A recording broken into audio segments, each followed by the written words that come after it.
लोकविरामं रणरङ्गधीरं राजीवनेत्रं रघुवंशनाथं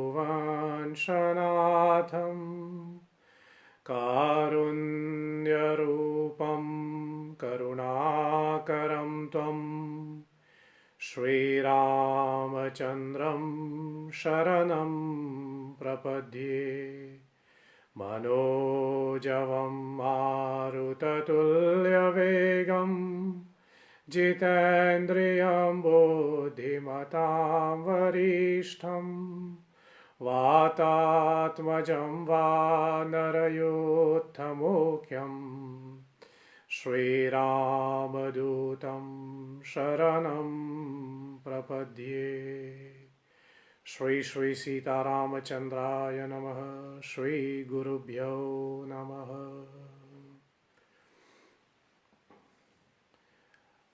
आधुनिकीकरण के सदुपयोग के माध्यम से पुनः एक बार फिर हम आपसे संवाद करने के लिए इस माध्यम से उपस्थित हुए हैं और एक बार फिर आप हमारे साथ जुड़े हुए हैं इस संवाद, इस सत्संग अथवा जैसे मैं कहता रहता हूँ इस राम कथा में आप हमारे साथ जुड़े हुए हैं। इसके लिए आप सबों को कोटि कोटि धन्यवाद। अपनी ओर से आप सबों को नमन करते हुए, आप सबों को प्रणाम करते हुए, आप सबों को जय श्री हरि। आज से 9 दिनों तक अथवा नवरात्रियों तक हम लोग इसी माध्यम से सत्संग चलाएंगे अथवा ये संवाद चलाएंगे, ये लाइव स्ट्रीमिंग के माध्यम से। और यह जिसको मैं राम कथा कहता हूँ, इस राम कथा को हम लोग आज पुनः एक बार फिर इसी माध्यम से आरंभ कर रहे हैं। जैसे मैंने आपको पहली सूचना दिया हुआ था और आपको पता ही होगा, आगामी 1 जून को हम लोग गंगा दशहरा मना रहे हैं और इसी संदर्भ में, इसी गंगा दशहरा के संदर्भ में हम लोग आज से ये 9 दिवसीय कथा, 9 दिवसीय सत्संग आज से प्रारंभ कर रहे हैं और जिसका मुख्य विषय, जैसे मैंने कहा, गंगा पुत्र। गंगा पुत्र इसलिए मैंने विषय रखा क्योंकि गंगा जी को, या फिर जैसे कहें राम कथा की मुख्य विषय गंगा, जहाँ मेरी स्मृति रही, शायद करीब करीब 2010-2011 के आसपास में ऑलरेडी इसके ऊपर कथा, मतलब गंगा जी को ही केंद्र में रख करके इसके ऊपर 2-3 कथा उस समय पहले, बहुत पहले हुआ। हालांकि मैं यह भी मानूं कि गंगा जी के लिए या फिर गंगा दशहरा के संदर्भ में काफ़ी समय से मेरा मतलब है शायद 4-5 साल से कथा नहीं हो रहे हैं इस संदर्भ में। इसलिए पुनः एक बार फिर गंगा जी को केंद्र में रख करके और मौका मिल रहे हैं इस माध्यम से, तो अपने मन, अपनी वाणी और अपने वातावरण को पवित्र करने हेतु हम लोगों ने, मैंने यह निर्णय लिया कि हम लोग ये राम कथा करेंगे और विषय गंगा केंद्र में है ही, गंगा जी को समर्पित है ही, लेकिन थोड़ा गंगा जी के साथ जो थोड़ा जुड़े हुए हैं, जिसको मैंने इस साल गंगा पुत्र को, मतलब जैसे कहें मुख्य विषय के रूप में स्थापित किया हुआ है। इस राम कथा जो आज से प्रारंभ हो रहे हैं और चलेगा 1 जून तक, मतलब 9 रात्रियां तक, और मॉरिशस टाइम अनुसार रात के 8 बजे हम आरंभ करेंगे।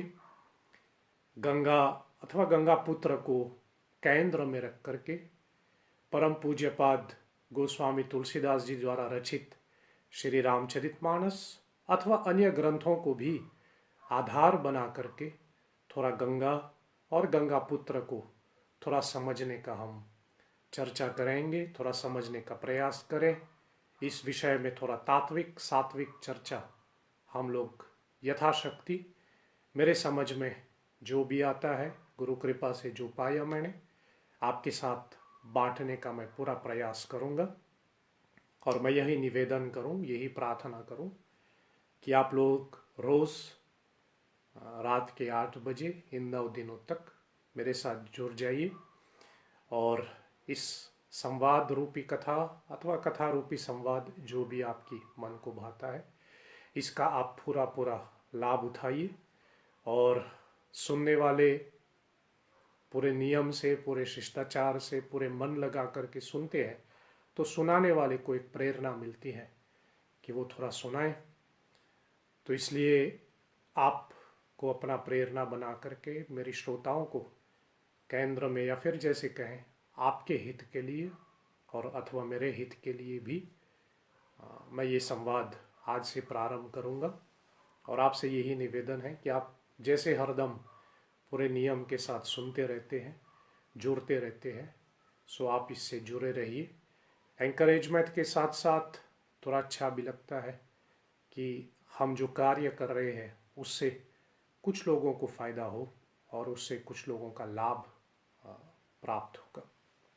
जैसे मैं हर कथा से आरंभ कहता रहता हूँ कि कथा के विषय में अथवा हमारे सनातन वैदिक परंपरा के विषय में कुछ भी आपका कोई भी प्रश्न हो, कोई भी जिज्ञासा हो, आप मुझ तक पहुंचाने की पूरी आपको हक अधिकार है। आप अपने प्रश्न मुझ तक पहुंचाइए। इसी कथा के माध्यम से मैं आपके प्रश्नों का जवाब देने की कोशिश करूंगा, जो समय अनुसार मुझे मिले, समझ अनुसार जो मेरे पास आता है, जो मेरे समझ में है। ऐसा भी मैं दावा ना करूं कि मैं सब कुछ जान लूं, लेकिन जो भी मेरे समझ में आए मैं आपके साथ बांटूंगा। आज की ये संवाद को हम थोड़ा जैसे कहे पूरे विषय में हम लोग प्रवेश कर लें, उससे पहले थोड़ी सी एक छोटी सी जैसे कहे एक छोटी सी टिप्पणी मैं आपके साथ बांटना चाहूँगा। आज से या फिर जैसे वही तिथि अनुसार तो वैसे कल सैटरडे को यह जो ज्येष्ठ का महीना है उसकी शुक्ल पक्ष आरंभ हुई और फिर उसके बाद नवमी तो नहीं लेकिन दशमी के दिन हम लोग गंगा दशहरा मना रहे हैं। और गंगा दशहरा के दिन हम लोग गायत्री जयंती भी मनाते हैं उस दिन। टिप्पणी के रूप में बस आपकी ध्यान आकर्षित करना चाहूँगा। थोड़ा बहुत आज दिन के समय थोड़ा ग्रंथ का दर्शन करते हुए मेरे मन में ये बात आई तो मैं आपके साथ शेयर कर रहा हूँ। मैं इस नतीजे पे पहुंचता हूं कि हर महीना एक नवरात्रि होती है। इसको आप मासिक नवरात्रि भी कह सकते हैं या फिर जैसे आपकी इच्छा, लेकिन हर महीने की शुक्ल प्रतिपदा से नवमी का जो तिथि है, मतलब प्रतिपदा से नवमी का जो 9 दिन है, इस पूरे 9 दिन को, हर महीने की इस पूरे 9 दिनों को हम लोग नवरात्रि कह सकते हैं। क्यों मैं इस नतीजे पे पहुंचा हूं? यदि आप हर महीने की प्रतिपदा मतलब जैसे कहे अंजोरिया का पहला दिन देखें और उसमें जो नवमी आ जाती है, मतलब अंजोरिया का 9वां दिन, नवमी तिथि जिसको हम कहें, नवमी तिथि किसी न किसी देवी के रूप में किसी न किसी शक्ति के साथ जोड़ा गया है। या फिर यूं कहे, मैं ये कहने का प्रयास कर रहा हूं कि हर महीने की शुक्ल पक्ष की प्रतिपदा जब आरंभ होती है और उसकी जब नवमी आ जाते हैं उस महीने का, तो वो किसी देवी के लिए समर्पित किया गया है। और देवी की पूजा नवरात्रियों में होती है। मतलब हर एक जो हम देवी की पूजा करते हैं, माँ की पूजा करते, जगदम्बा की पूजा करते हैं, वो 9 रात्रियां तक चलते हैं। शक्ति परमात्मा पराम्बा जो है वो 9 में विभाजित किया गया है। इसे हर महीने मेरे समझ में जो मैं इस नतीजे पे पहुंचा हूँ कि हर महीने की 9 प्रतिपदा से 9वीं तिथि का जो 9 दिन है, इसको मैं मासिक नवरात्रि कह सकता हूँ। ये कोइंसिडेंस भी नहीं है, ये हमारे पंचांग या फिर हमारे कैलेंडर अनुसार है ही ऐसा। बस इसको इस नज़रिए से देखने का हमें कोशिश करना चाहिए। अब ये भी मैं नहीं कह रहा हूँ कि हर महीने 9 दिन तक आप नवरात्रि की व्रत करें जैसे हम लोग करते हैं, ये भी मैं नहीं बोल रहा हूँ। बाकी ये भी नहीं, ऐसा भी नहीं है कि आप करना चाहे तो ना भी कर सकते हैं। जो शक्ति की ज़्यादा उपासना करते हैं, जो जगदम्बा को ज़्यादा मानते हैं, जो जैसे कहे दुर्गा पे ज़्यादा आकर्षित रहता है, शायद जैसे हम वैष्णवों के लिए हर महीने हम लोग 2 बार एकादशी का व्रत करते हैं, उसी प्रकार जो शक्त को मानता है, जो जगदम्बा को मानता है, आप ये भी एक जैसे कहे एक साधना के रूप में अपना सकते हैं कि हर महीने की शुक्ल पक्ष की प्रतिपदा से 9वीं तिथि का ये जो 9 दिन है, इसको आप नवरात्रि के रूप में मनाइए। और हर महीने व्रत करने की इच्छा है तो भी करें, चाहे तो हर महीने जो है अपने व्रत को बदल लें, मतलब अलग अलग तरीके का व्रत होता है। सो हर महीने आप अलग अलग ढंग से भी व्रत कर सकता है। एक महीने बिना अन्न का, एक महीने बिना जैसे कहें नमक का, जैसे आपकी शक्ति अनुसार। लेकिन हर महीने की प्रतिपदा, शुक्ल पक्ष की प्रतिपदा से 9वीं जो है, मैं इसको मासिक नवरात्रि कह सकता हूँ। अब गिनती के हिसाब से चले, आज हम थोड़ा पूरे महीने भर मतलब पूरे साल भर का जो हमारा पंचांग अनुसार जो समय आता है, उसके हिसाब से अगर हम थोड़ी मतलब देखें, थोड़ी विचार करें इसके ऊपर, फिर हम मूल में प्रवेश करें इस कथा के विषय। अभी ज्येष्ठ का महीना जैसे कहे ज्येष्ठ शुक्ल पक्ष प्रारंभ हुई, वैसे तो कल प्रारंभ हुई, कल ज्येष्ठ शुक्ल पक्ष की प्रतिपदा हुई, 9वीं तक चलेगा। फिर 9वीं समाप्त हो जाए तो 10वें के दिन हम लोग गंगा दशहरा अथवा गायत्री जयंती मना रहे हैं, जो कि शक्ति है, जगदम्बा का रूप है। इसलिए ऐसा हम कह सकते कि ज्येष्ठ महीना जो नॉर्मली मई जून के महीने में आसपास पड़ता है, सो ज्येष्ठ महीना के शुक्ल प्रतिपदा से 9वीं जो है, 9वीं तिथि तक ये पूरे नवरात्रियां जो है, ये अंत में हम इसकी समापन गंगा जी की पूजा से करते हैं। इसलिए शायद मैं अपने ढंग से कहूं कि इस ज्येष्ठ महीने की ये जो 9वीं, ये 9 तिथियां हैं, इसको मैं कहूंगा गायत्री, इसको मैं कहूंगा गंगा नवरात्रि, गायत्री नवरात्रि भी कह सकते हैं। लेकिन ज्येष्ठ महीने की जैसे अभी जो हम आज प्रारंभ कर रहे हैं, ये पूरे 9 दिन जो है, इसको मैं गंगा नवरात्रि कह सकता हूं, क्योंकि ये समाप्त होगी गंगा जी की पूजा पर। ज्येष्ठ महीने के बाद आती है हमारी आषाढ़ मास, जो नॉर्मली जून जुलाई में पड़ता है, और आषाढ़ मास की शुक्ल पक्ष की प्रतिपदा से 9वीं तिथि तक इसको आषाढ़ गुप्त नवरात्रि कहते हैं। मैंने बहुत बार निवेदन किया है, शायद आप जानते ही होंगे। एक साल में नॉर्मली हम लोग 4 नवरात्रि को गिनते हैं, जिनमें से 2 प्रमुख है। चैत्र की नवरात्रि जो अप्रैल में आता है, और आश्विन की नवरात्रि जो अक्टूबर में आता है, जिसको दुर्गा पूजा लोग कहते हैं। प्रचलित ज्यादा तो ये दोनों है। उसमें से साल में 2 नवरात्रियों को हम गुप्त नवरात्रि कहते हैं, एक जो आषाढ़ के महीने में आता है और एक जो माघ के महीने में आता है। इसलिए आषाढ़ मास मतलब अभी ज्येष्ठ चल रहे हैं, उसके बाद जो है आषाढ़ का महीना आरंभ होगा। आषाढ़ मास की शुक्ल प्रतिपदा से 9वीं तिथि को इसको आषाढ़ गुप्त नवरात्रि ऑलरेडी शास्त्रों ने कहा। इसलिए मतलब ये मेरा ऐसा कोई जुड़ा हुआ नहीं है। हाँ, ये ज्येष्ठ मास की गंगा नवरात्रि ये मैंने अपनी निजता के हिसाब से नियुक्त किया है। ये आप ढूंढेंगे शायद, आप शास्त्रों में ढूंढे या फिर जैसे कहे गूगल में ढूंढे गंगा नवरात्रि, वो तो आपको नहीं मिलेगा, क्योंकि ये मेरी अपनी एक व्यक्तिगत जैसे कहे मैंने इसका नाम दिया है। लेकिन आप ढूंढिए आषाढ़ गुप्त नवरात्रि, ये तो आपको मिल ही जाएगा, ये तो शास्त्र में ऑलरेडी दिया हुआ है। इसलिए आषाढ़ मास के शुक्ल पक्ष की प्रतिपदा से 9वीं को हम लोग ऑलरेडी इसको आषाढ़ गुप्त नवरात्रि कहते हैं। और इस आषाढ़ गुप्त नवरात्रि को मैं जैसे कहें, इसको मैं भगवती नवरात्रि कहता हूं। मुझे नाम देना है तो मैं इसको भगवती नवरात्रि कहूंगा। सो ज्येष्ठ मास की नवरात्रि को मैं गंगा नवरात्रि कहूं, आषाढ़ मास की नवरात्रि को मैं भगवती नवरात्रि कहूं, दुर्गा का एक नाम पड़ता है भगवती।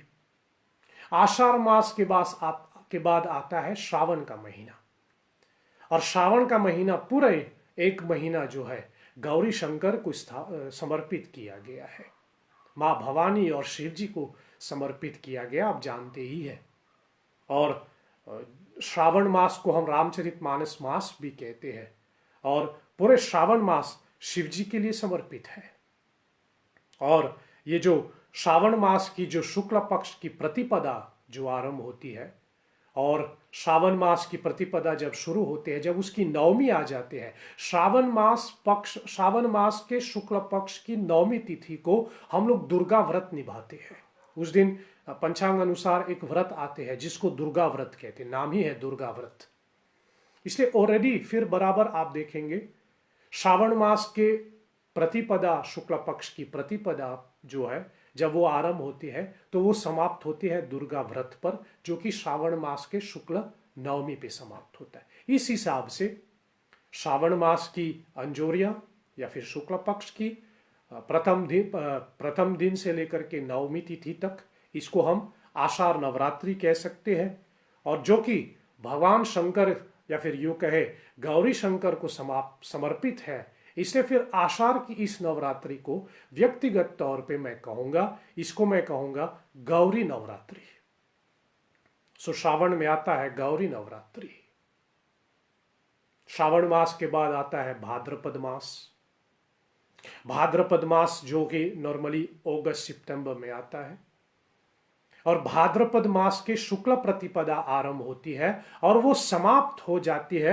वैसे नवमी तो नवमी तिथि तक चलता है, लेकिन थोड़ा जैसे कहे संशोधन के हिसाब से हम कहे भाद्रपद मास की शुक्ल प्रतिपदा जब आरंभ होती है और जब वो समाप्त हो जाते हैं नवमी को, तो उस शुक्ल नवमी से एक दिन पहले हम लोग राधाष्टमी मनाते हैं, और उसी दिन महालक्ष्मी की पूजा आरंभ होती है।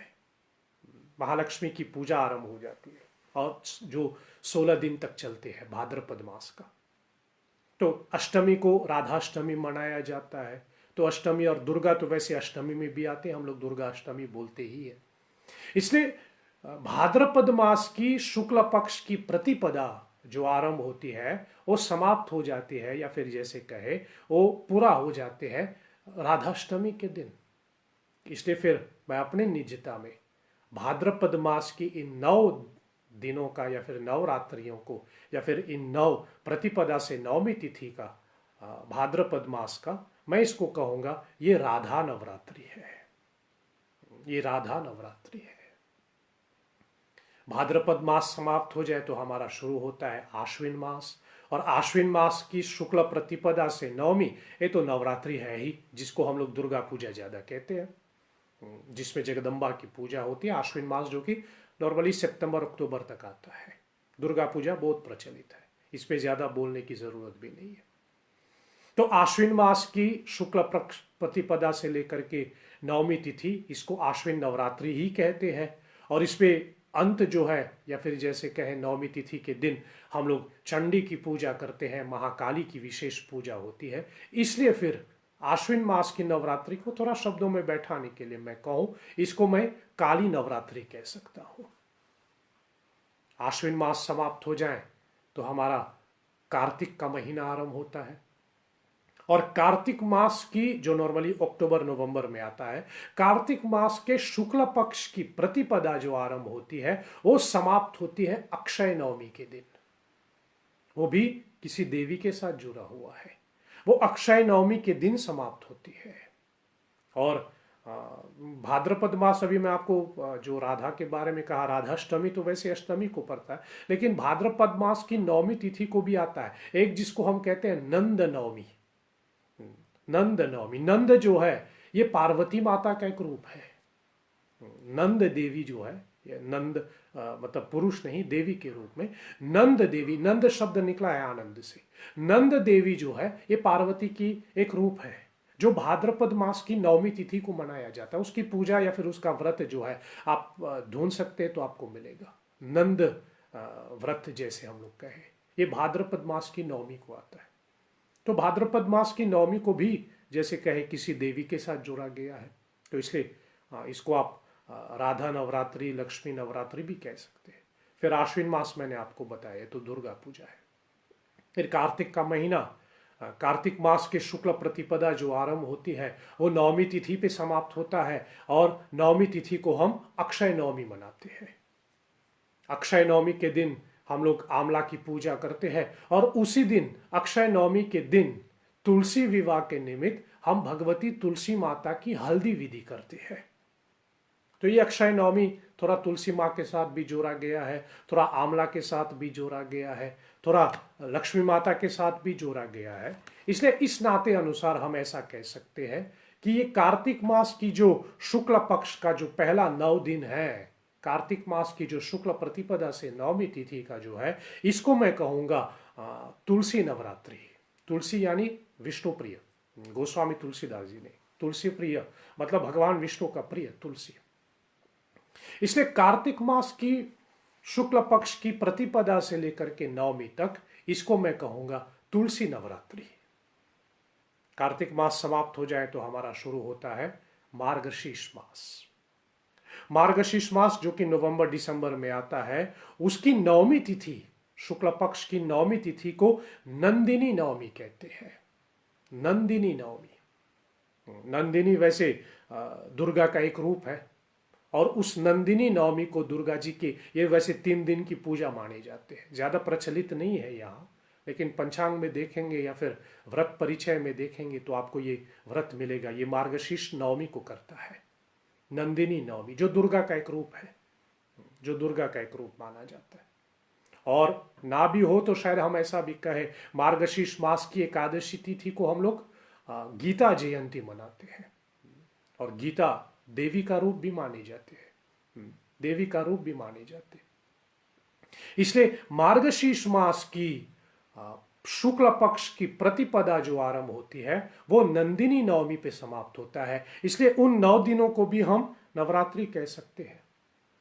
और इसलिए मेरे हिसाब से, मेरी जैसे कहे मेरी निजता में, मार्गशीर्ष मास की नवरात्रि को मैं कहूंगा नंदिनी नवरात्रि या फिर गीता नवरात्रि। भागवत गीता के हिसाब से ये भी देवी का रूप ही है।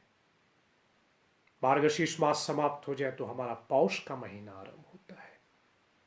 पौष मास जो कि नॉर्मली दिसंबर जनवरी में पड़ता है, और पौष मास की जो वैसे अष्टमी, उसके साथ भी अष्टमी ही है, हम लोग जयंती मनाते हैं। जयंती की जयंती मनाते हैं, शब्द थोड़ा पकड़ लीजिए। जयंती जो दुर्गा का नाम है, बड़ी प्रसिद्ध श्लोक है दुर्गा जी का, जयंती मंगला काली भद्रकाली कपालिनी दुर्गा क्षमा शिवा धात्री स्वाहा स्वधा नमोस्तुते। दुर्गा जी का पहला नाम आते हैं जयंती। इसलिए पौष मास की जो अष्टमी है वो जयंती तिथि, वो जयंती देवी की अष्टमी मनाई जाती है, जयंती अष्टमी जैसे कहे। इसलिए पौष मास की जो शुक्ल पक्ष की प्रतिपदा से लेकर के नवमी तिथि को जो है उसको मैं कहूंगा जयंती नवरात्रि, जो दुर्गा का ही नाम है। पौष मास के बाद आते हैं माघ का महीना। ये बराबर, ये भी गुप्त नवरात्रि कहलाते हैं, जहां जगदम्बा की ही पूजा होती है। माघी नवरात्रि, उसमें माघी देवी का एक नाम ही आते हैं, माघी, इसलिए इसको हम लोग माघ नवरात्रि कहते हैं। फिर उसके बाद फाल्गुन का महीना। फाल्गुन के महीना जब शुक्ल पक्ष आरंभ होती है, जो कि फरवरी मार्च के आसपास पड़ता है, जब वो आरंभ होती है, उसकी जो नवमी तिथि है फाल्गुन मास की शुक्ल नवमी को, इसको कहते आनंद नवमी। आनंद क्यों? क्योंकि ये सरस्वती के साथ जोड़ा गया, और क्योंकि उसी में हम लोग फागुत्सव मनाते हैं। जो होली मनाते हैं आप जानते हैं कि फागुत्सव वसंत पंचमी के दिन चौताल आदि शुरू होता है, जो पूरे फागुत्सव तक चलता है। इसे फाल्गुन मास की जो नवमी तिथि है वो सरस्वती को समर्पित किया गया है। इसलिए मैं अपनी निजता में कहूं कि फाल्गुन मास की शुक्ल प्रतिपदा से लेकर के नवमी तक का जो 9 दिन है, इसको मैं कहूंगा ये सरस्वती नवरात्रि है। और फिर आ जाते हमारा चैत्र का महीना। चैत्र मास की शुक्ल प्रतिपदा से नवमी तो आप जानते ही हैं। इसको दुर्गा नवरात्रि कहते हैं, इसको राम नवरात्रि भी कहते हैं। उस दिन हम लोग राम जन्म मनाते हैं, दुर्गा नवमी मनाते हैं, बड़ी प्रचलित है। नॉर्मली मार्च अप्रैल में आता है। ये चैत्र नवरात्रि दुर्गा नवरात्रि है। वैशाख मास की अंतिम जो हम अभी चल रहे हैं, वैशाख मास की शुक्ल प्रतिपदा जब आरंभ होती है वो सीता नवमी पे समाप्त होता है, इसलिए उसको हम सीता नवरात्रि कहते हैं। तो हर महीने की जो नवमी तिथि होती है वो किसी न किसी देवी के साथ जुड़ा हुआ है। इसलिए आज से जो मैं प्रारंभ कर रहा हूं, मैं फिर से वही कहूं, तिथि के हिसाब से कल प्रारंभ हुआ, लेकिन आज से जो मैं प्रारंभ कर रहा हूं इसको मैं कहूंगा ज्येष्ठ नवरात्रि, या फिर जैसे कहें ज्यादा प्रिय मुझे लगता है गंगा नवरात्रि। मेरे निजता में, व्यक्तिगत मेरी साधना में, व्यक्तिगत तौर पे आपको भी अच्छा लगे तो आप भी अपनाइए। वैसे किसी के ऊपर थोपता नहीं हूं और थोपना भी नहीं चाहिए। जो जिनके विश्वास आप माने, जिस किसी वस्तु के ऊपर आपका विश्वास नहीं है, मैं बार बार निवेदन करता हूँ, जिस चीज़ को आप नहीं मानते तो मत मानिए, लेकिन ऐसा भी ना करें कि दूसरों से भी कहें कि आप ना माने, ये भी नहीं होना चाहिए। आप जिस किसी चीज़ को मानते हैं बेशक मानिए, ये भी नहीं करना चाहिए कि दूसरों से आप ज़बरदस्ती कहें कि तुमको भी मानना चाहिए, ऐसा नहीं। आप जिस किसी चीज़ को मानते हो, जिस किसी बुद्ध पुरुष को मानते हो, जिस किसी सदगुरु को मानते हैं, ये आपकी निजता है। आप माने, लेकिन दूसरों पे थोपना नहीं। आप नहीं मानते हो, नहीं मान सकते हैं, आपके विश्वास के विरुद्ध जाता है, आप मत मानिए, लेकिन दूसरों पे थोपना भी नहीं कि तुम भी मत मानो ना। ठीक उसी प्रकार ये जो ज्येष्ठ का महीना चल रहे हैं, मैं अपनी निजता में इसको गंगा नवरात्रि के रूप में मानता हूं। आपको भी अच्छा लगे तो आप माने, ना अच्छा लगे तो छोड़ दीजिए, कोई बात नहीं। और अभी थोड़ा कमेंट्स के हिसाब से मैं देख रहा हूं कि एक हमारे पूज्य पंडित जी हरिद्वार से उन्होंने आशीर्वाद भेजा है इसी माध्यम से, तो मुझे लगता है कि गंगा जी ने स्वीकार किया इस बात को। हमारे पूज्य पंडित जी ने आशीर्वाद भेजा है हरिद्वार से। हरिद्वार जो गंगा जी के लिए एक बहुत मुख्य स्थान है, हरि के द्वार है।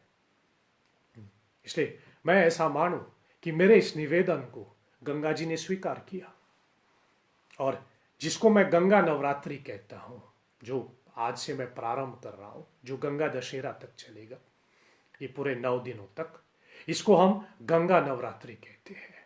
मैं इसको गंगा नवरात्रि कहूंगा, और जिसके आधार पे हम पूरे 9 दिनों तक गंगा जी को केंद्र में रख करके, गंगा जी को केंद्र में रख करके, गंगा जी के साथ जो भी समझ अनुसार मेरा आता है गंगा जी के विषय में, वो मैं आपके सामने रखूंगा।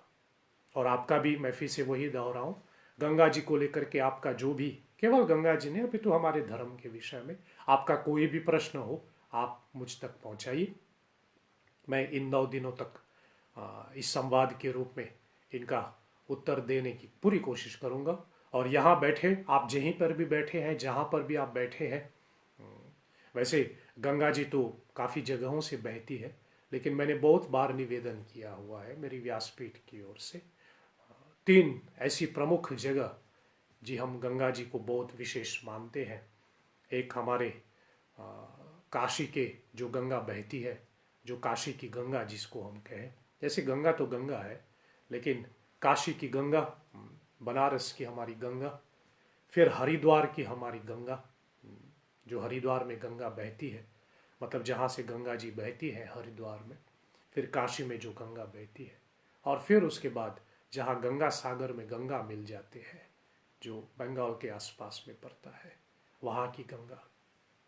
मेरे समझ में ये गंगा जी के 3 प्रमुख ऐसे धारा है गंगा जी का, जिसको मैं बार बार अपने मन में बैठाता रहता हूँ, स्मरण करता रहता हूँ। तो आज हरिद्वार से भी इस सत्संग के माध्यम से, हरिद्वार से भी जैसे कहे सुकृति मिल गया। मेरे हिसाब से हरिद्वार में जो गंगा जी विराजमान है, हमारी गंगा मैया ने अप्रूव कर दिया कि इस ज्येष्ठ मास की नवरात्रि को गंगा नवरात्रि कहे, और गंगा को केंद्र में रख करके अपनी मन, अपनी वाणी को पवित्र करके हुए, गंगा तो है ही पवित्र करने वाले, गंगा की प्रमुख जैसे कहे धारा तो बहती ही है पवित्रता के लिए। गंगा के साथ पवित्र शब्द जोड़ा गया है।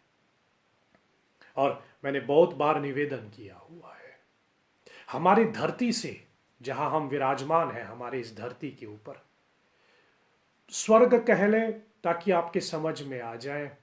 बाकी स्वर्ग नरक तो होता नहीं है, लेकिन जो हेवनली प्लैनेट्स जो है, जैसे कहे हमारे धरती से ऊपर जो लोक है, जैसे ब्रह्मलोक है, इंद्रलोक है, जो भी शिव लोक है, आदि आदि, शनि लोक है, पिछले सत्संग में हमने इसकी चर्चा भी की थी। तो स्वर्ग लोक से, जैसे कहे गैलेक्सी, आप इसको गैलेक्सी भी मान लें, जो भी कहे, देवताओं की नगरी जैसे कहे, ऊपर देवताओं की नगरी है, बीच पे हमारा ये मनुष्य की नगरी है, और नीचे पातालवासी है धरती के अंदर। गंगा जी तीनों में विराजमान है, तीनों में विराजमान है। सो ऊपर जो देवलोक होते हैं, देवताओं की नगरी, तीन ऐसे आप चीजें कह लो, तीन ऐसे तत्व हैं जो हम इस धरती से देख सकते हैं। या फिर ऐसा मैं कहना चाह रहा हूं कि हमारे धरती से ही, जहां हम बैठे हैं, हमारे धरती से ही हमें स्वर्ग की, या फिर यूं कहे देवताओं की तीन ऐसी तत्व हम यही से महसूस कर सकते हैं, यही से दर्शन भी कर सकते हैं, यही से देख भी सकते हैं। पहला है सूर्य और चंद्रमा। सूर्यदेव, या फिर जैसे कहे सूर्य नारायण, हमारी धरती से दिखता भी है। हम अपनी धरती पे बैठ करके सूर्य भगवान का दर्शन कर लेता है, चंद्रमा का दर्शन कर लेता है। आज वैसे चंद्रमा की द्वितीय रात्रि है, दूसरे दिन के चांद निकला हुआ है, और इसी द्वितीय चांद को ध्यान में रखते हुए, चंद्रमा के इस द्वितीय दिन को ध्यान में रखते हुए, जो इस्लाम को मानते हैं आज ईद मना रहे हैं, उसी चंद्रमा को जैसे कहे सम्मानित करते हुए, जो चंद्रमौली है, जो भगवान शिव की जटा में विराजमान है, शंकर की जटा में जो विराजमान है चंद्रमा, जिसको आधार बना करके, या फिर जैसे कहे जिसके आधार पे हमारे आज के मुसलमान या फिर इस्लाम के मानने वाले लोग ईद मना रहे हैं। और फिर उसके बाद हमारे इसी धरती से हम उस चंद्रमा को देख सकते हैं। तो पहला है सूर्य और चंद्र। धरती से हमें सूर्य और चंद्र की दर्शन होती है, और धरती से कैलाश का दर्शन होता है। कैलाश माने भगवान शिव का, जैसे कहे the abode of lord Shiva, भगवान शिव की जन्मस्थली ने निवास स्थली, सॉरी, जहां भगवान शिव निवास करते। और आजकल ये जो एक दो चित्र आपने भी देखा होगा, ये सोशल मीडिया के माध्यम से, हमारे बड़ी स्नेही, परम स्नेही, हमारे काशी के हमारे एक मित्र कहें या जो भी कहें, उसने फोटो भेजा हमको कि कैसे कैलाश बहुत साफ दिखाई दे रहे हैं। किसी ने तो हमको यह भी भेजा है कि कैलाश में से मणि का दर्शन जो होता है, या फिर सूर्योदय जो होता है, ये आजकल बहुत स्पर्श से दिखाई दे रहे हैं, क्योंकि ये प्रकृति जो है, वातावरण थोड़ा शुद्ध हो रहे हैं, इस कारण से कैलाश पूरी अच्छी तरह से दिखाई दे रहे हैं। भगवान शिव का जैसे कहे उनका धाम। सो धरती से हम लोग सूर्य चंद्र को देख सकता है जो देवलोक में है। धरती से हम कैलाश का दर्शन कर सकते हैं जो देवलोक का माना जाता है, जो शिव जी का धाम माने जाते हैं। और धरती से हमें गंगा का दर्शन होता है, धरती से हमें गंगा का दर्शन होता है। इसे ये तीन तत्व, या फिर जैसे कहे थ्री डिविनिटीज, ये दिव्य है, डिवाइन है, जो हमें इस धरती से, हम अपने घर में या फिर जैसे कहें अपने इसी जन्म स्थान पे रहते हुए भी हम उनका दर्शन कर सकते हैं। और इनमें से ये एक गंगा जी है। सो आज से जो मैं प्रारंभ कर रहा हूं पूरे 9 दिनों तक, उसी गंगा को केंद्र में रख करके उसकी थोड़ी चर्चा करूंगा। वैसे गंगा जी को बहुत कुछ कहने को, अभी मेरे जैसे कहे, ये तो मैं आपके साथ बांट रहा हूँ, अभी दिमाग में बहुत सी चीज़ें चल रही हैं कि ये बोले, ये कहें। यद्यपि पूरे 9 दिन तक बचा के रखूँ, हर दिन आपको कुछ ना कुछ देते रहूँगा गुरु प्रसाद के रूप में, गंगा जी के प्रसाद के रूप में। ये तो वैसे भी इस सत्संग के माध्यम से मैं प्रसाद नहीं बांट पा रहा हूँ, मैंने पहले भी कहा है, आप जानते हैं, जो मेरे सत्संग के साथ जुड़े हुए हैं, जो संस्था के साथ जुड़े हुए, आप जानते हैं मेरी आदत है हमेशा, गुरुदेव किया करते थे, हमारे बुद्ध पुरुष हमेशा करते थे, और मेरा भी एक बहुत आदत है, मुझे बहुत प्रसन्नता मिलती है सत्संग के अंत में, कथा के अंत में अपने हाथ से व्यास गद्दी से थोड़ा प्रसाद बांटने का, ये जो इस सत्संग के माध्यम से नहीं हो पा रहे हैं। वैसे आपकी प्रसाद मैंने बचा के रखा है, जैसे मौका मिले मैं आपको बांटूंगा, इतना तो पक्का है। लेकिन अभी वाणी के रूप में, कथा के रूप में प्रसाद आप यही पा लीजिए, नहीं तो फिर हाथ से प्रसाद बांटने की, जैसे थोड़ा अंग्रेजी में जैसे कहे, आई रियली मिस दैट, कि अपने हाथ से आप लोगों को प्रसाद बांटो, इसमें बहुत आनंद में मिलता है। मैं बार बार बोलता रहता हूँ, जो आनंद, जो मज़ा आते हैं खिलाने में, वो खाने में नहीं आता। खिलाने में बहुत मज़ा आता है, दूसरों को खिलाता रहो, बहुत आनंद मिलता है। दूसरों को खाते देखना हमारे पेट भर जाते हैं कभी कभी। सो अपने हाथ से प्रसाद बांटने की अभी मौका नहीं मिल रहा, इसलिए जो भी स्मरण में आए गंगा जी के विषय में, प्रसाद के रूप में मैं आपके साथ बांटता रहूँगा। अभी बहुत कुछ चल रहे हैं कि ये बोलूँ वो बोलूँ, इसलिए थोड़ा बिखरा भी लग रहे हैं हमको, थोड़ा बिखरे से भी लग रहे हैं, क्रम में नहीं आ रहे, लेकिन जो भी आता रहेगा मैं आपके साथ बात रहूँगा। गंगा जी स्वर्ग में भी विराजमान है, जैसे कहे देवलोक में भी विराजमान है, गंगा जी हमारे धरती पे भी विराजमान है, और गंगा जी पाताल में भी विराजमान है। ये पवित्रता का प्रतीक है, ये पवित्रता, इसलिए गंगा जी को त्रिपद गामिनी कहा है। त्रिपद गामिनी मतलब जो तीन, हमेशा तीन के साथ जुड़ा हुआ है, गंगा जी के साथ हमेशा तीन जुड़ा हुआ है। और ये जो तीन हमेशा गंगा जी के साथ जोड़े गए हैं, पहला मैं ऐसा निवेदन करो कि गंगा जो है वो ब्रह्मलोक से उत्पन्न होता है, या फिर चलो चलो पहले हम लोग ये ले ऐसा कहें, वो वैकुंठ से निकला है, भगवान विष्णु की श्री चरणों से। गंगा जी की जैसे कहें the source of Ganga, Ganga कहां से उत्पन्न, यद्यपि धरती में से, हमारी धरती पे हम गंगोत्री को मानते हैं, लेकिन गंगोत्री से भी आगे आप कहेंगे शिव की जटा, शिव जटा से भी आगे आप कहेंगे ब्रह्मा जी की कमंडल, ब्रह्मा जी की कमंडल से भी आगे गंगा जी उत्पन्न होती है, गंगा जी का जन्म होता है। द सोर्स ऑफ गंगा वो भगवान विष्णु की चरणों से होता है। जो भगवान, जो हमारे चरणों में, या जैसे कहे भगवान विष्णु के चरणों में जो उनके उंगलियों के बीच का जो पहला अंगूठा और दूसरा जो होता है ना, द सेकंड फिंगर, वो जो बीच में जो जगह होती है ऐसे जो करते हैं, वहां से गंगा उत्पन्न होती है। इसलिए हरिपद गंगा जी का एक नाम आते हैं, जो हरि के चरणों से उत्पन्न हुआ है। तो गंगा जी वैकुंठ में शिव जी के चरणों से, सॉरी, वैकुंठ में भगवान श्री हरि विष्णु के चरणों से उत्पन्न हुआ, फिर ब्रह्मा जी के कमंडल में आ जाते हैं। तो इसलिए वो वैकुंठ में भी है, ब्रह्मा जी के कमंडल के रूप में वहां ब्रह्मलोक में भी है, और वहां से निकल करके वो शिव की जटा में आते हैं, तो शिवलोक में भी है, और वहां से निकल करके फिर हमारे धरती पे प्रस्थान करते हैं। तो गंगा वैकुंठ में भी है, गंगा ब्रह्मलोक में भी है, और गंगा शिवलोक में भी है।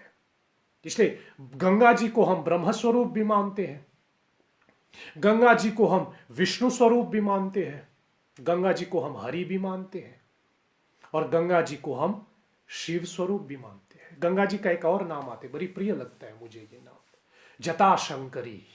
गंगा जी का एक नाम है ही जटाशंकरी, जो शंकर की जटा में विराजमान है। शंकर तेरी जटा से बहती है गंगाधारा, शंकर तेरी जटा से बहती है गंगाधारा।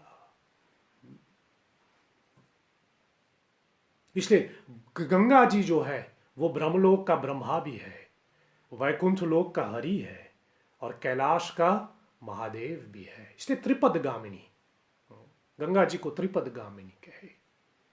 श्रीमद् भागवत गीता के 10वें अध्याय के 31वें श्लोक, चैप्टर 10, 10वें अध्याय, श्लोक का नंबर 31, कृष्ण कहते हैं स्त्रोस्तम अस्मि जाह्नवी। कृष्ण कहते हैं among the reverse I am Ganga. और यहां कृष्ण ने शब्द प्रयोग किया है जाह्नवी। ये भी सप्ताह के दिनों में मैं आपको बताऊंगा गंगा जी को जाह्नवी क्यों कहती है। जाह्नवी, अभी के लिए बस इतना ही कह करके चलो। गंगा को जाह्नवी इसलिए कहते हैं क्योंकि वो जहनुक ऋषि के पुत्र के रूप में भी है, जहनी ऋषि के पुत्री के रूप में वो जाह्नवी कहलाती। अब वो गंगा जहनु ऋषि के पुत्री कैसे बने, ये मैं आपको सप्ताह के दिनों में कथा सुनाऊंगा। इसलिए पूरे 9 दिन तक आप जुड़े रहिए ताकि छूट ना जाए। सो कृष्ण कहता है गंगा नदियों में मैं गंगा हूं, स्त्रोस्तम अश्नमी अश्मि जाह्नवी, नदियों में मैं गंगा हूं। इसलिए गंगा साक्षात कृष्ण है, गंगा साक्षात भगवान श्री कृष्ण का स्वरूप है।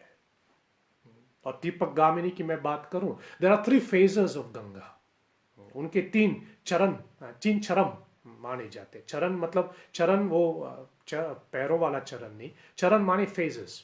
जैसे हम लोग कहते हैं प्रथम चरण, दूसरे चरण, तीसरे चरण, तो गंगा जी के 3 चरण माने जाते हैं। पहला जो जैसे कहे देवलोक में, देवलोक की गंगा को मंदाकिनी कहा गया है, देवलोक की गंगा को मंदाकिनी कहे।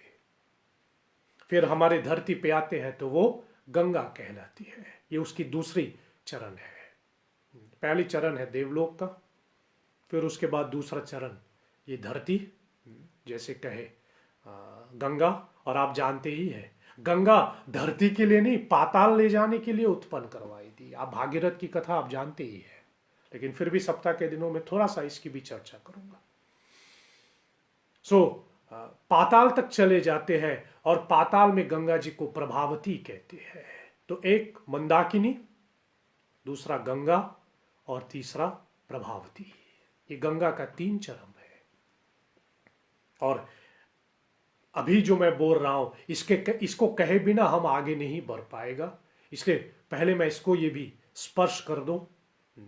स्पर्श का मतलब है मेरा, मैं इसको जैसे कहे टच अबाउट दैट। हमारे सिद्धांतों में, हमारी परंपरा में हम लोग 9 को माता मानते हैं। हर एक पुत्र का, या फिर जैसे कहे हर एक व्यक्ति के 9 माताएं होती है। We have 9 mother's.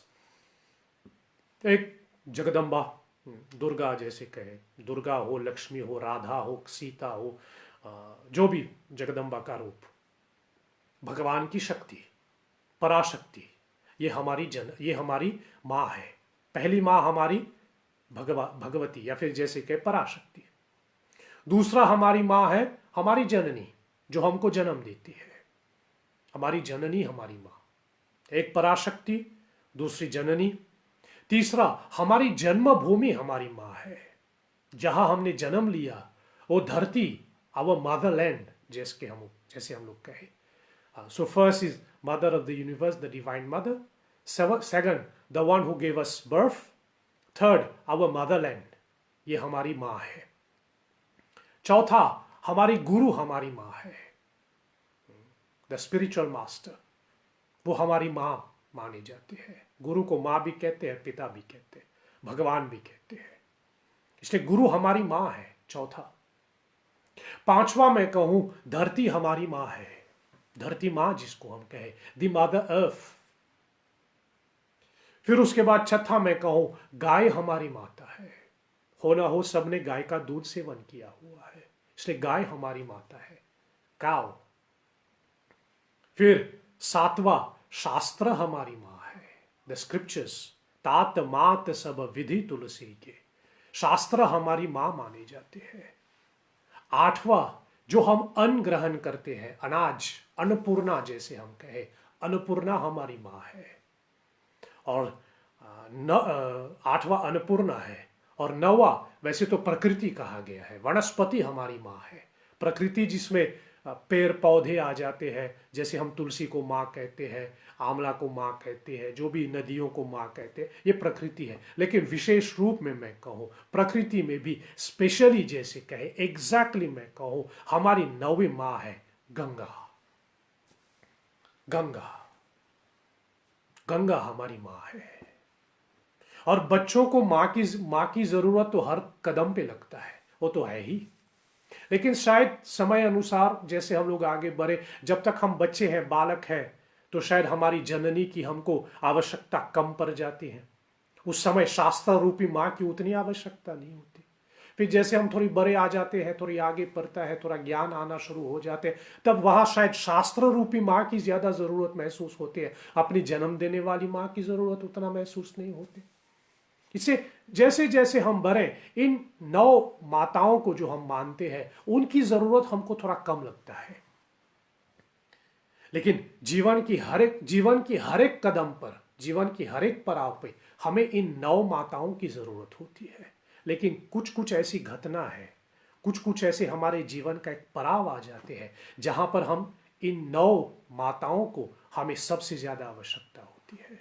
और ये भी मैं आपको बोल के चलूं, सप्ताह के दिनों में, इस कथा के दिनों में मैं आपको बताऊंगा आपको जगदम्बा की जरूरत कब महसूस होगी, आपको अपनी जननी की महसूस कब होगी, अपनी गुरु रूपी मां की जरूरत कब महसूस होती है, धरती रूपी मां की जरूरत कब महसूस होती है, फिर उसके बाद गौ रूपी मां की जरूरत कब महसूस होती है, शास्त्र रूपी मां की जरूरत कब महसूस होती है, अन्नपूर्णा जैसे मां की जरूरत कब महसूस होती है, प्रकृति जैसी मां की जरूरत कब महसूस होती है। ये मैं आपको पूरे 9 दिनों तक आपको बताते चलूंगा।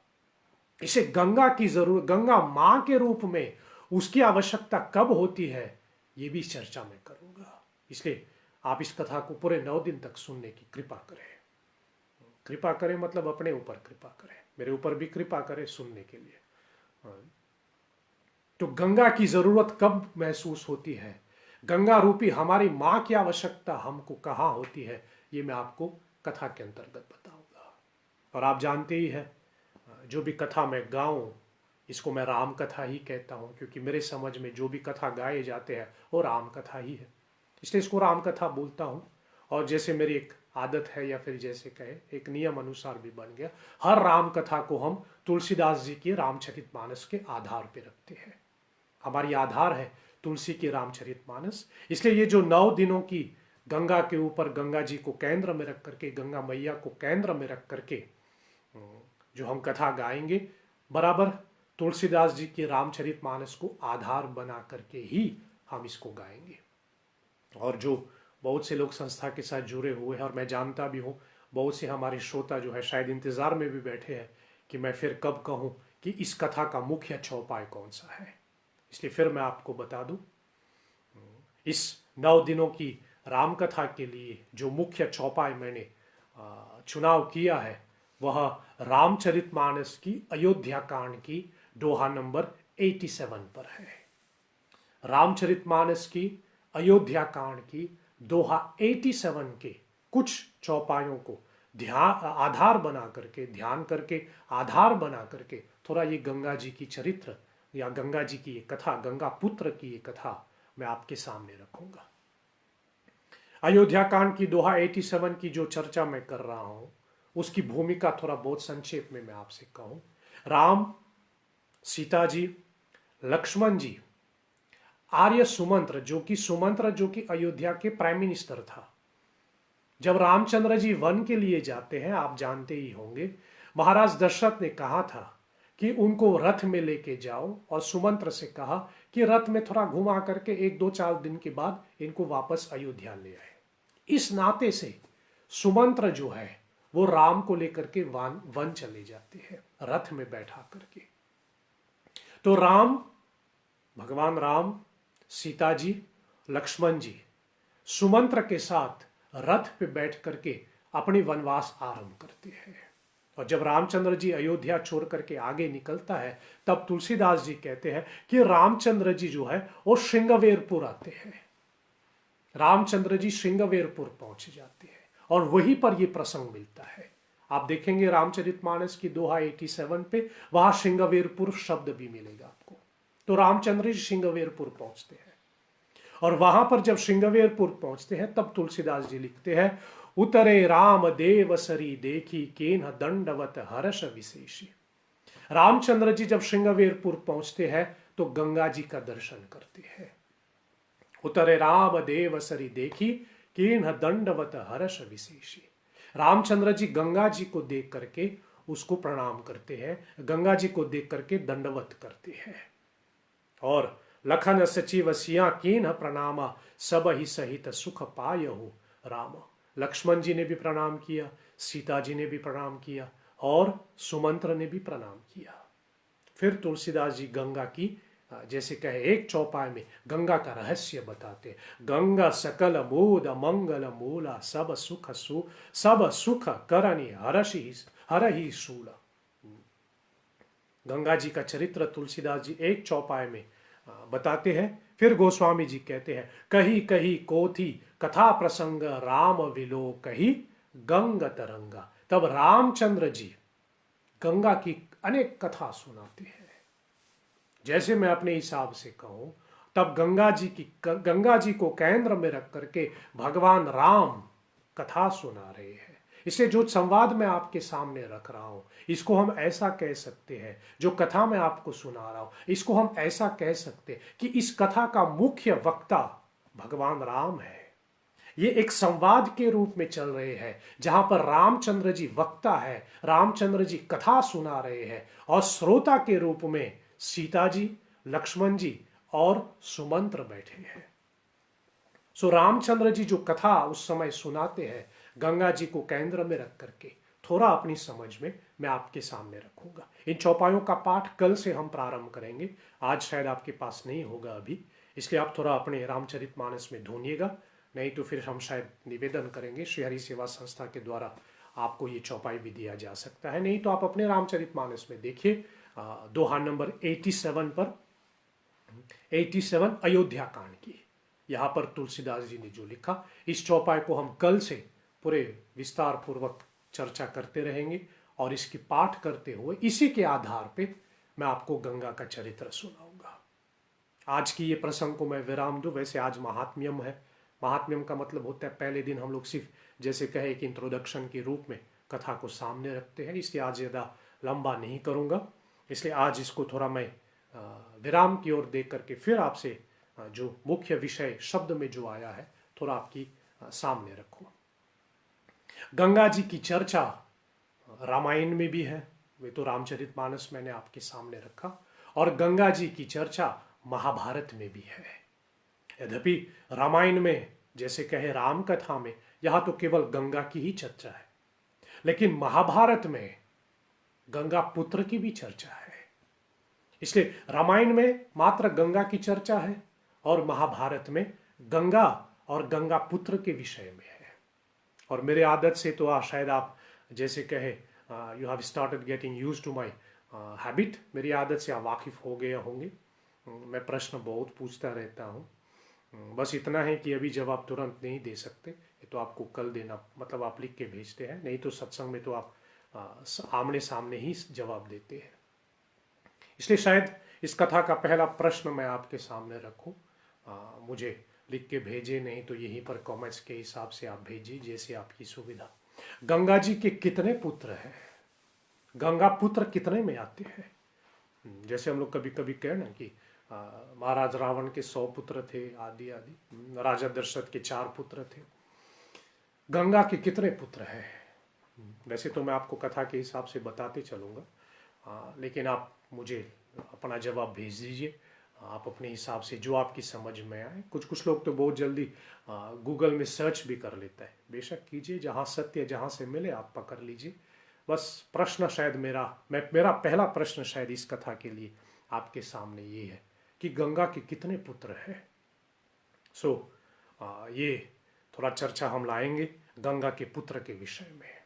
और जैसे मैंने कहा, आज तो हम लोग बस महात्म्यम है, इंट्रोडक्शन है, इसलिए फिर ज़्यादा लंबा और ना करके इसको विराम, वैसे भी समय हो रहे हैं। हाँ, थोड़ा इसमें ये भी जोड़ दूं कि गंगा दशहरा के दिन हम लोग गायत्री जयंती को भी मनाते हैं।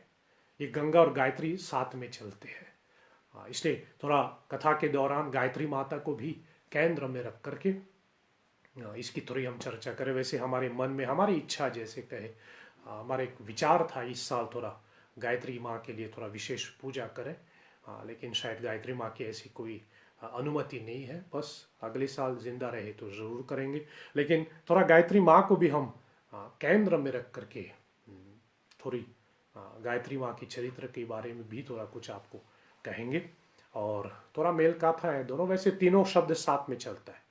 आदि गुरु शंकराचार्य ने एक बड़ी सुंदर श्लोक लिखे हैं भज गोविंदम में, जहाँ इन्होंने तीनों को ले लिया है। हमारे यहाँ 3 शब्द आते, एक गीता, गीता यानी भागवत गीता, गीता, गंगा और गायत्री। गीता, गंगा और गायत्री आदि गुरु शंकराचार्य भगवान कहते हैं, गुरु शंकराचार्य कहते हैं, आदि गुरु शंकराचार्य भगवान कहते हैं, भागवत गीता किंचिद किंचिदी किंचिदथिता, भागवत गीता किंचिद धीता, गंगा जल लव कणिका पीता।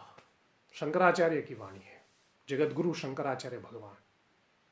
फिर से सुनिएगा, भागवत गीता किंचिद धीता, भागवत गीता किंचिद धीता, गंगा जल लव कणिका पीता,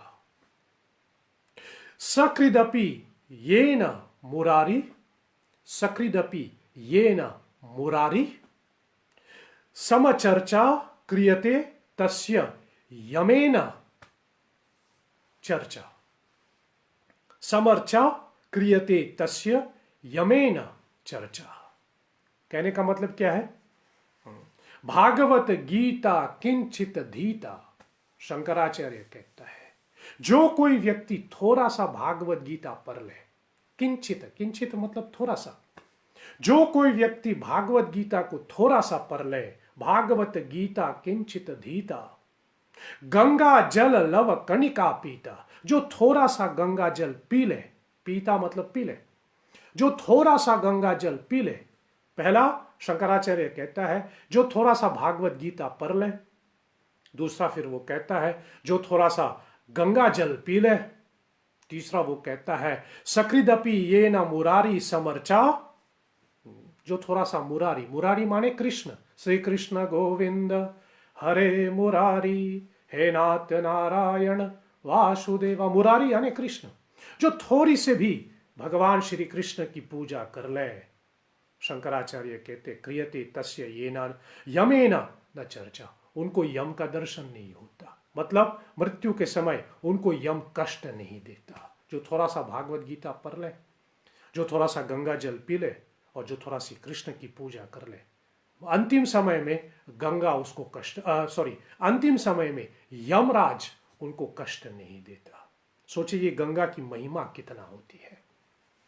और मैंने पहले भी निवेदन किया, हमारे जीवन में 5 ग होनी चाहिए, अथवा मैं तो कहूं फिर 4 ग हमारे ऊपर है जो हमें लाना चाहिए अपने जीवन में, 5वां ग अपने आप आ जाएगा। यदि ये 4 ग है हमारे जीवन में, द 4G, आजकल लोग ढूंढते रहते हैं ना 3G 2G, पता नहीं क्या क्या होता है 4G, तो there should be 4G in our life. If you have this 4G in your life, the 5th G मिल ही जाएगा, you will get the 5th G, but you have to have this 4G। What are the 4G? जिनको दो सत्संग से जुड़ा है आप जानते हैं, ये भी आपके समझ में, आप लिख भेजिए, कल नहीं तो फिर कल मैं आपको बताऊंगा what are the 4G that you should have in life.